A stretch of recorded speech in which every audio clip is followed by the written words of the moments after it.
Hai, selamat pagi. Assalamualaikum warahmatullahi wabarakatuh dan salam sejahtera untuk yang beragama lain. Selamat bergabung di SMA Kemala Bayangkari 2 Surabaya. Semoga nantinya kalian menjadi murid yang teladan dan berguna bagi nusa dan bangsa. Baik, perkenalkan, nama saya Fernando Yoga Nasution, biasa dipanggil Pak Edo. Di sini saya mengajar sebagai guru matematika, tapi di kelas 12. Oke, di sini saya akan membawakan materi tentang belajar efektif dan pendidikan karakter. Yuk kita mulai. Belajar efektif. Belajar merupakan kesempatan mengeksplorasi diri menjadi lebih baik. Ada 3 macam gaya belajar. Yang pertama, visual, yang berfokus pada penglihatan. Yang kedua, auditory, itu berfokus pada pendengaran. Dan yang ketiga, itu ada kinestetik, yang berfokus pada gerakan.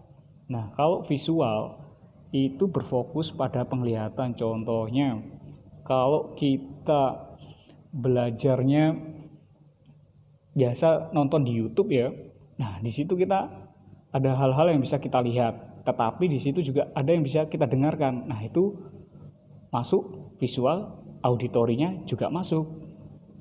Nah, kalau yang kinestetik gerakan itu biasa cenderung kalau kalian punya kelebihan di olahraga, maka kalian harus berlatih gerakan terus-menerus. Jadi kalau di olahraga kalian misalkan hobi di voli, maka kalian harus sering gerakan latihan voli. Jadi seperti itu. Nah, gimana sih tips-tips belajar efektif? Nah, di sini saya punya beberapa tips untuk belajar efektif. Oke, yang pertama berdoa. Jangan lupa untuk berdoa, karena sesuatu kalau memulai kegiatan itu harus diawali dengan doa agar nanti kita dipermudah dan diperlancar. Seperti itu ya. Dan yang kedua, kenali diri Anda. Nah, kenali diri Anda itu maksudnya coba apa sih gaya belajar dari 3 yang tadi, visual, auditory, sama kinestetik. Diri Anda itu lebih cocok yang di mana, atau ketiga-tiganya itu lebih enak. Nah, itu boleh, tapi kenali diri Anda mana yang paling cocok dan gunakan salah satu gaya belajar tersebut. Boleh lebih atau tiga-tiganya boleh kalian terapkan.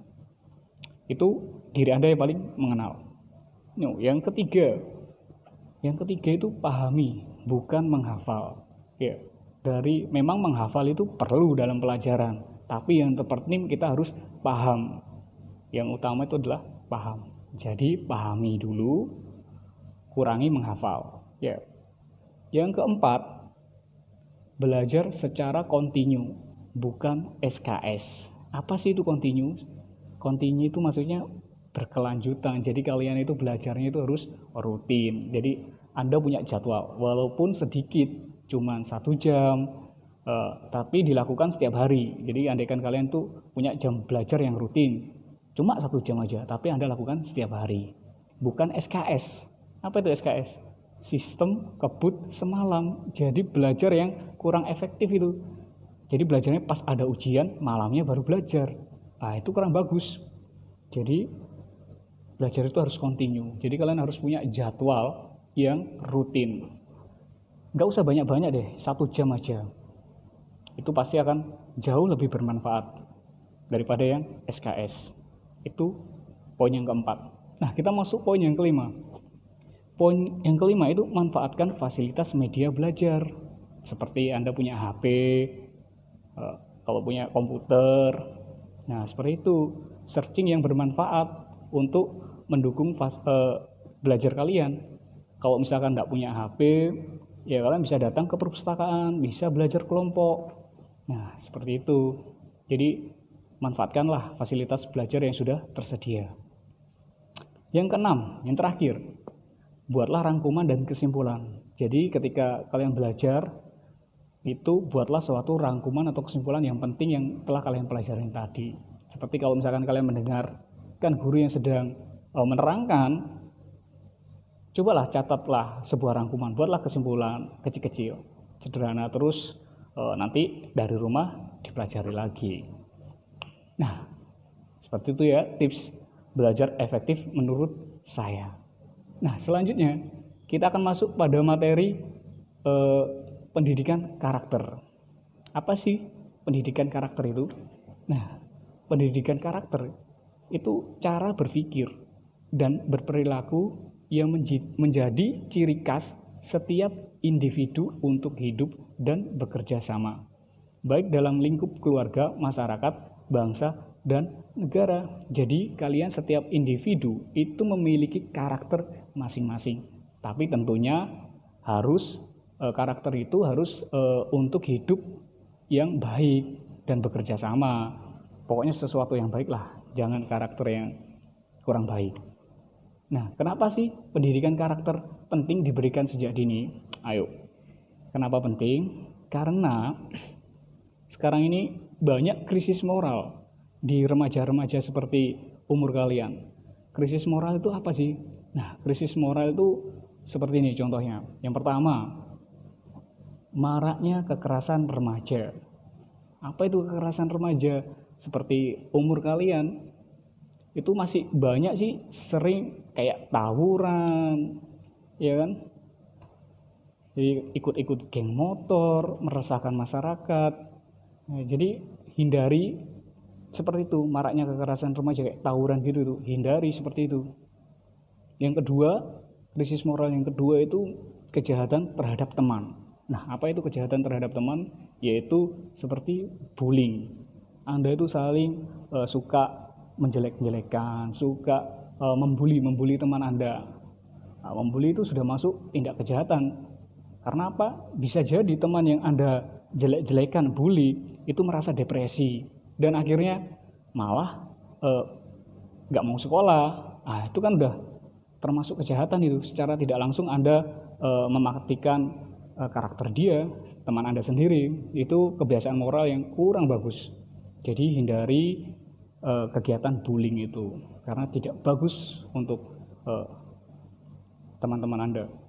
Yang ketiga, kebiasaan menyontek. Nah, kebiasaan menyontek ini pada umumnya selalu didapati murid-muridnya ya.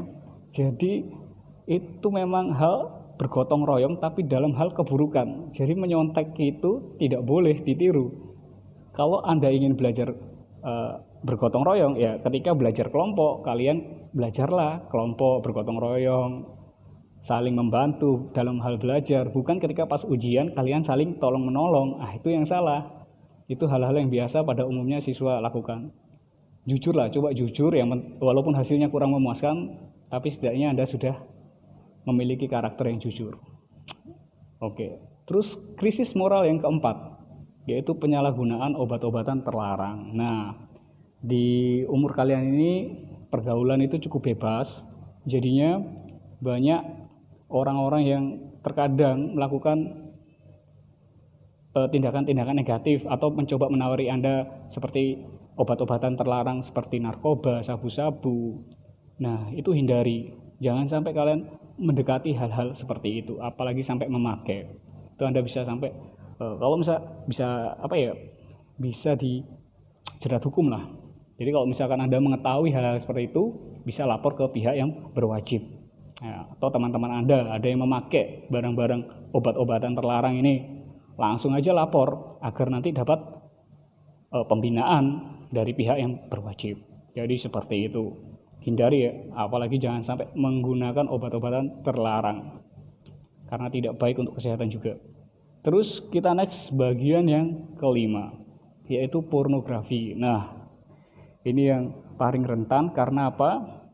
Karena sekarang akses dalam dunia maya itu gampang sekali diakses, terutama pornografi tersebut.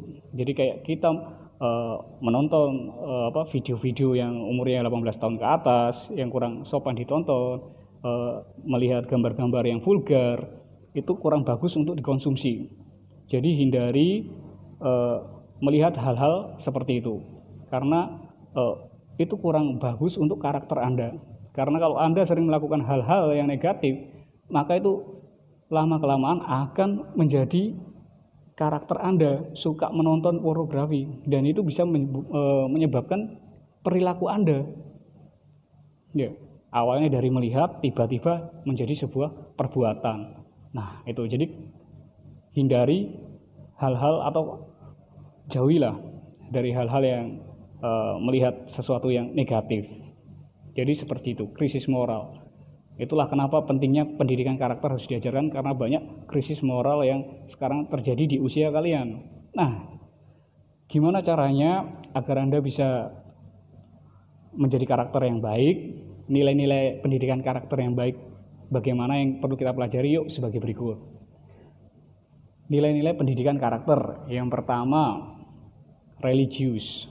Nah, religius itu merupakan sikap dan perilaku yang patuh dalam melaksanakan ajaran agama yang dianutnya, toleran terhadap pelaksanaan ibadah agama lain, dan hidup rukun dengan pemeluk agama lain. Jadi kita harus patuh pada agama yang kita anut. Jadi kita harus taat, sering beribadah sesuai agama keyakinan masing-masing, saling toleran, agar kita itu hidup saling rukun. Ya, jadi tidak ada saling serang seperti itu ya. Yang kedua, nasionalis. Nah, sikap nasionalis, karakter nasionalis itu merupakan suatu paham kebangsaan dari masyarakat pada suatu negara yang mana memiliki kesadaran dan juga semangat akan cinta tanah air dan bangsa. Itu bisa diwujudkan dalam bentuk sikap tingkah laku dari masyarakat atau individu kalian. Jadi misalkan contoh nih, kalian itu berprestasi, dapat bantuan dari pemerintah, sekolah, SMA dibiayai, kuliah dibiayai, di luar negeri. Tiba-tiba kalian di luar negeri enak, gajinya besar, terus pindah warga negara. Padahal waktu kalian kuliah itu negara yang biayai kalian. Tiba-tiba kalian pindah ke negara lain. Nah, itu sikap-sikap yang tidak nasionalis, perlu dihindari. Jadi kalau misalkan Anda berprestasi, Anda kuliah di luar negeri, cobalah mengabdi di dalam negeri. Nah, itu yang bagus. Jadi kita bangun bangsa kita, bangsa Indonesia, agar menjadi bangsa yang lebih besar dan bagus. Nah, untuk nilai karakter yang selanjutnya, yang ketiga, yaitu mandiri. Karakter mandiri atau sikap yang tidak mudah bergantung kepada orang lain dalam menyelesaikan tugas-tugasnya. Jadi, kalian itu harus mandiri. Contoh sederhana agar kalian mandiri itu ya, pertama kalau misalkan sederhana aja ya, kalau misalkan kalian bangun tidur, kalian udah bisa tuh bersihkan tuh tempat tidur kalian, merapikan ya. Itu awal yang bagus itu untuk hidup mandiri. Nah, seperti itu agar tidak terlalu lah bergantung kepada orang tua. Masa setiap bangun tidur orang tua yang bersihkan tempat tidur terus. Yuk, sekali-kali kalian. Nah, yuk kita masuk yang keempat, yaitu gotong royong. Gotong royong itu karakter bekerja sama, tolong menolong dalam hal kebaikan untuk mencapai hasil yang diharapkan. Jadi seperti itu, kita harus saling tolong menolong, bekerja sama dalam hal kebaikan. Jangan dalam hal keburukan. Kayak kalian tadi belajar menyontek ya. Menyontek itu menolong tapi dalam hal yang buruk, itu namanya bukan gotong royong gitu nanti. Itu namanya hal-hal yang perlu dihindari itu. Jadi kalau yang bekerja sama dalam hal yang baik ya seperti itu, kalian belajar kelompok sama-sama, saling tolong menolong seperti itu. Kalau di masyarakat ya kalian bisa gotong royong lah, bersih-bersih ketika ada acara bersih-bersih kampung ya, bantu bersihkan sampah seperti itu ya. Next, untuk yang poin terakhir nih, poin kelima, integritas. Apa itu integritas? Integritas itu suatu kepribadian seseorang yang bertindak secara konsisten dan utuh, baik dalam perkataan maupun perbuatan. Nah, ini sangat perlu ya, bahkan untuk diri saya. Jadi setiap orang itu perlu memiliki sifat integritas.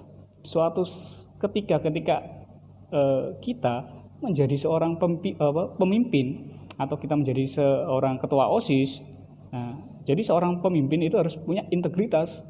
Karena apa? Karena yang dibutuhkan itu tindakan yang konsisten, utuh, baik perkataan maupun perbuatan. Kalau kita melencang-melinci sebagai pimpinan atau ketua, maka bawahan kita juga akan melencang-melinci, ya kan? Jadi kita harus punya integritas yang kuat, yang baik.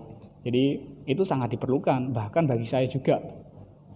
Suatu ketika kalau saya jadi pemimpin keluarga ya juga harus konsisten dan juga baik dalam perkataan maupun perbuatan. Kalau enggak nanti ya anak-anak saya, istri saya juga ini kurang baik nantinya. Jadi seperti itu ya. Jadi kita integritas itu perlu. Nah, sampai di sini materi kita tentang belajar efektif dan juga pendidikan karakter. Nantinya kalau ada yang perlu ditanyakan silahkan ditanyakan. Di sini ada nomor WA saya dan juga IG. Kalau Anda kepo-kepo tentang saya, ada IG saya. Kalau ada yang kurang jelas nanti bisa tanyakan via WhatsApp di grup pribadi saya ada, dan juga di MPLS juga bisa. Nah, untuk tugasnya, untuk materi kalian tentang belajar efektif dan pendidikan karakter, ada tugas dari saya yaitu sederhana. Coba kalian rangkum lagi apa yang ada di slide PowerPoint yang saya tampilkan tadi tentang belajar efektif dan pendidikan karakter. Kalian rangkum di dalam kertas. Nah, setelah itu bolehlah buku tulis atau folio bergaris atau HVS. Kalian rangkum itu belajar efektif dan pendidikan karakter.